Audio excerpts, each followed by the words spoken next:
Wallahi jamaah, ada seorang syekh cerita dalam salah satu ceramahnya, cerita tentang seorang dokter perempuan di sana, di Arab sana. Ada seorang anak lelaki bawa ibunya masuk ke dokter ini, subhanallah. Ibunya ini gila. Anak-anak muda ini, belum nikah, dia bawa ibunya. Nanti ibunya tersenyum sendiri, ketawa sendiri. Masuk ke ruang dokter itu, mejanya dokter diputerin sama ibunya. Anaknya minta maaf, ya dok kata dia. Sekali-kali nanti ngeliat di televisi dokter itu ada gambarnya Ka'bah.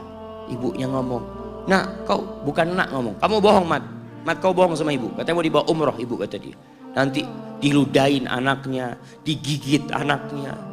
Nanti kerudungnya ibunya terbuka, dipasangin lagi.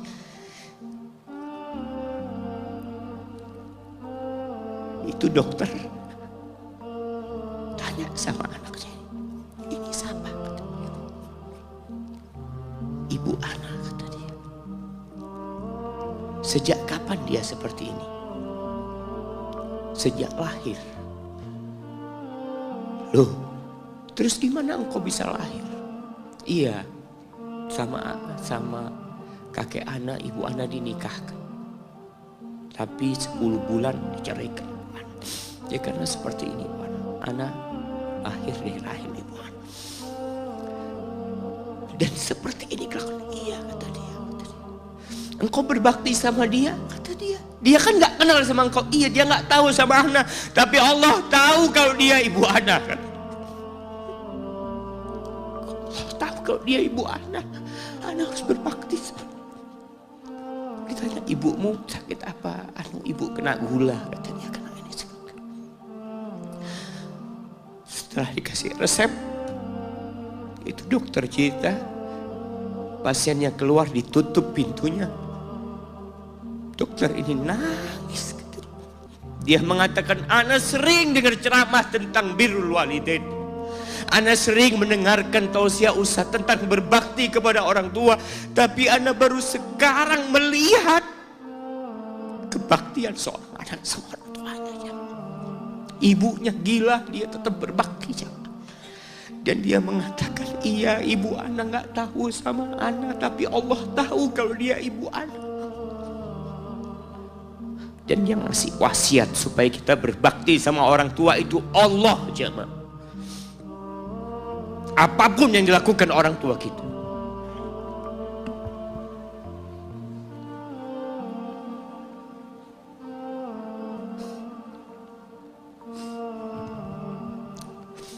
Apalagi ibu.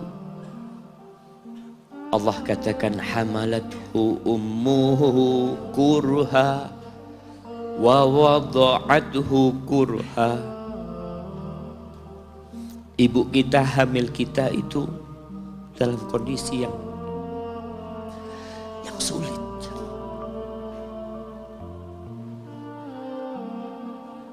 Ada ibu yang harus bed rest demi anaknya lahir. Demi kita lahir, ibu kita itu bed rest. Capek dikit keluar darah. Ada yang harus hamil kita dalam kondisi dia ditinggal sama suaminya.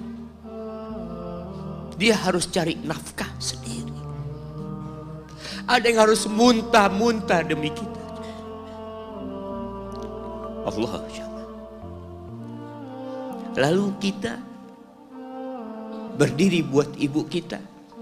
Capek. Diceritakan seorang, ya kita semua tahu ceritanya, tentang 3 orang yang masuk ke dalam gua. Kemudian gua itu tertutup dengan batu yang menggelinding. Lalu mereka bertawasul dengan amal soleh mereka. Salah satunya yang mengatakan, ya Rabbi, Allahumma, ya Allah, aku punya 2 orang tua. Aku punya 2 orang tua. Yang aku senantiasa memberikan susu kepada keduanya sebelum keluarga yang lain minum susu. Dia sudah menikah, dia punya istri, punya anak. Pada suatu hari, ya Allah, aku kejauhan cari rumput, sehingga aku balik dalam kondisi orang tua sudah tidur. Maka aku pereskan susu buat keduanya, ya Allah. Allah tahu, tapi dia mau cerita sama Allah. Dia ingin tawasul dengan amal soleh dia. Lalu aku taruh di wadah. Aku datang ke bapak ibuku, mereka tidur. Maka aku berdiri di hadapan kedua. Jamaah, bukankah bisa dia taruh di sebelah meja ibunya susu itu? Dia ambilkan meja, taruh di sana, dia bisa tidur. Dia sudah berbakti sama orang tuanya dengan seperti itu.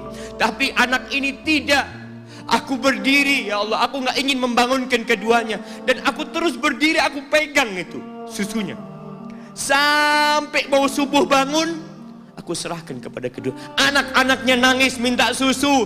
Kata dia, lah, sampai bapak ibu aku minum. Kalian jangan minum. Kita kadang-kadang sudah menikah lebih peduli sama istri kita, lebih peduli sama anak-anak kita. Nggak ada hadis yang mengatakan anak itu pintu surga, jemaah. Yang ada itu orang tua pintu surga. Kita peduli sama anak-anak kita. Beli oleh-oleh buat istrinya. Ditelepon istrinya mau apa, kepingin apa. Pernahkah engkau telepon ibumu? Tanya, Umi kepingin apa, Umi? Ana lagi dalam perjalanan, Umi. Jamaah, itu anak, Masya Allah, dia berdiri. Kenapa dia kuat, jamaah? Karena dia tahu Allah yang nyuruh dia berbakti. Mungkin tidak ada yang melihat berdirinya dia, tapi Nabi ceritakan berdirinya dia.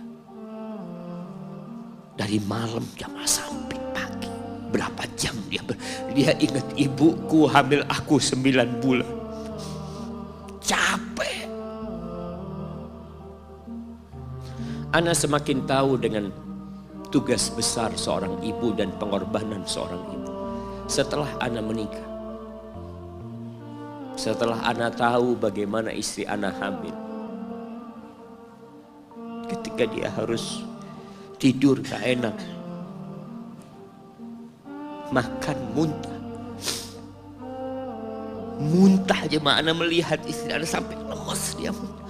Ana ingat, begini ibu Ana hamil Ana. Lalu kita lupa, jemaah. Kita sok sukses, mungkin engkau lebih sukses dari orang tua. Tapi kalau nggak ada bapak ibu, engkau nggak akan pernah lahir di muka bumi. Allah ceritakan ibunya hamil dia. Wa wada'athu kurha, dan melahirkannya dalam kondisi sulit. Kadangkala perut ibu kita itu disobek demi kita keluar dari perut ibu kita. Antum meninggalkan luka di ibu, itu dijahit. Kalau antum anak ketiga, Allahu Akbar, berapa kali dibelah perut ibu kita, tubuhnya jadi jelek gara-gara kita. Tapi dia nggak peduli, yang penting antum lahir dengan selamat. Kalau ibu kita dikasih pilihan, ini nggak bisa diselamatkan dua-duanya, salah satunya akan meninggal dunia. Kira-kira apa kata ibu antum? Iya, nggak apa-apa dok, selamatkan bayinya dok. Nggak apa-apa dok, biar dia lahir dok. Subhanallah. Berapa banyak ibu yang meninggal dunia ketika dia melahirkan anak. Wa hamluhu wa fisaluhu 30 syahra. Hamilnya dan menyusuinya itu 30 bulan. Artinya bukan ketika antum lahir selesai lelahnya ibu kita. Memang ketika antum lahir dengan selamat, Allahu Akbar, ibu itu lupa dengan rasa sakit dia 9 bulan. Ibu itu lupa dengan jeritan dia mengeluarkan kita ketika kesakitan. Itu lupa. Dia tersenyum, dia bawa anaknya, ditaruh di dadanya. Allahu Akbar. Kalaupun ada air mata yang menetes, itu air mata kebahagiaan orang tua dengan hadirnya kita di muka bumi ini. Lalu kita bisa berjalan. Kita nggak bisa apa-apa lahirnya. Allah rekam kebaikan ibu kita. Kita disusui sama ibu kita. Berapa bulan? 2 tahun. 24 bulan disusui. Mungkin ada yang kurang, mungkin ada yang lebih. Tapi yang jelas kondisi kita tidak bisa berbuat apa-apa. Kita hanya bisa menangis, jemaah. Antum lapar menangis, buang kotoran menangis. Siapa yang datang membersihkan kotoran antum? Ibu antum. Yang gendong antum siapa? Ibu antum. Dia susui.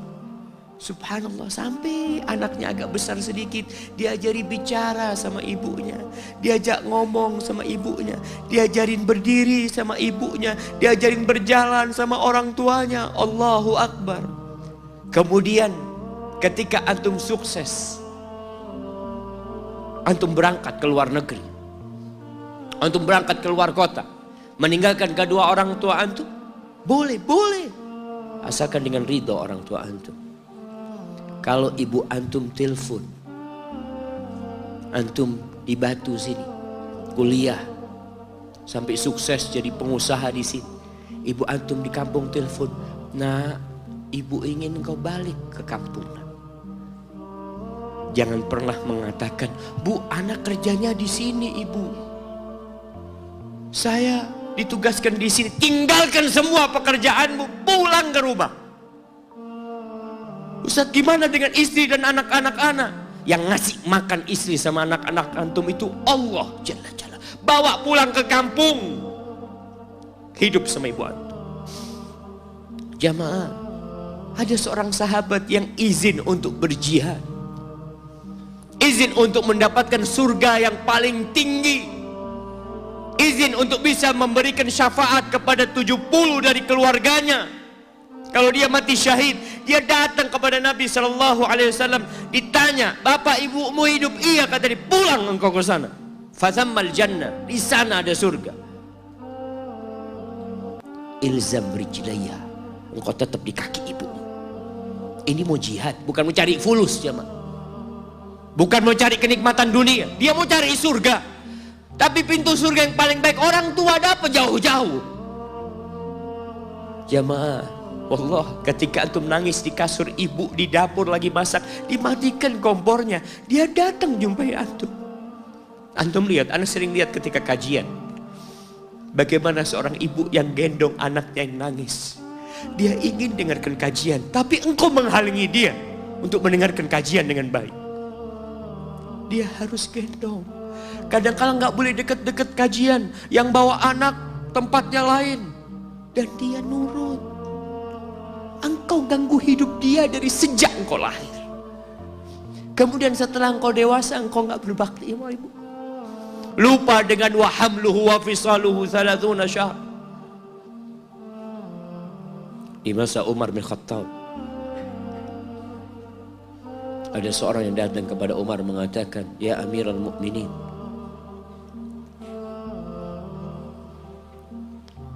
aku ini jadi kendaraan buat ibu.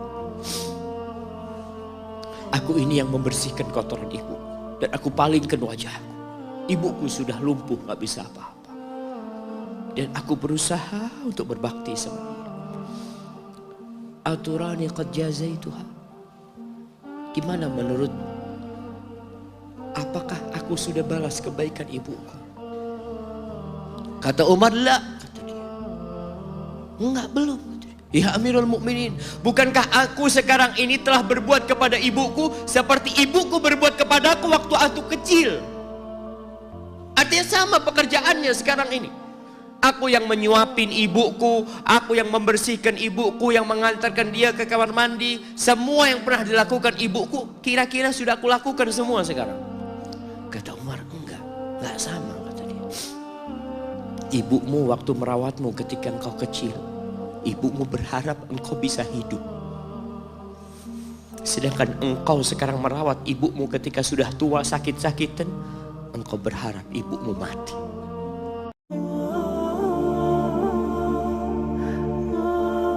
Lalu Ibnu Jauzi berdoa, Allahumma in adzabtani ghadan. Ya Allah, kalau kau besok mengazab aku, jangan kau kasih tahu orang-orang itu.